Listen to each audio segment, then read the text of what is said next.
அனைவருக்கும் வணக்கம். எங்க அப்பா ஆத்துல இருந்த ஏதோ ஒரு குட்டையிலிருந்து வெறும் சென்ன மீனா பிடிச்சிட்டு வந்திருந்தாங்க. இந்த மீனோட நிறம் மஞ்சள் கலந்த பச்சையா இருந்தாலும் நீரை பொறுத்து நிறத்தில் சிறிய மாற்றமும் இருக்கும். இந்த மீனை பிடிக்கும்போது ரொம்பவே கவனமா இருக்கணும். ஏன்னா இதுக்கு வாய், செவில், முதுகு, வயிறுன்னு எல்லா பக்கமும் முள் இருக்கும். எங்க ஊர்ல இதை சென்ன மீன்னு சொன்னாலும் நிறைய ஊர்ல இதை பனையேறி கண்டைன்னு சொல்றாங்க.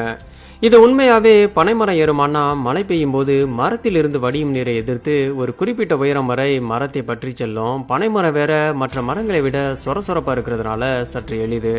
பொதுவா தட்டையா இருக்க மீன்களால தரையில நகர்வதே சிரமம். ஆனா இதன் செவில் மூடியின் கீழ்த்தட்டுக்கள் செவிலை பாதுகாப்பதற்காக மட்டுமில்லாமல் அதை விரித்து விரித்து உந்தி செல்லவும் பற்றி ஏறவும் உதவுகிறது. எங்க வீட்டுல இருந்த கட்டில சாய்வா போட்டு அதுல விட்டேன். பாருங்க எவ்வளவு அழகா ஏறுதுன்னு. அதே மாதிரி கீழே போட்டாலும் எப்படி நகர்ந்து போகுதுன்னு பாருங்க. கிட்டத்தட்ட 2 பக்க செவில் மூடிகளையும் கால்கள் போன்றே பயன்படுத்துகிறது.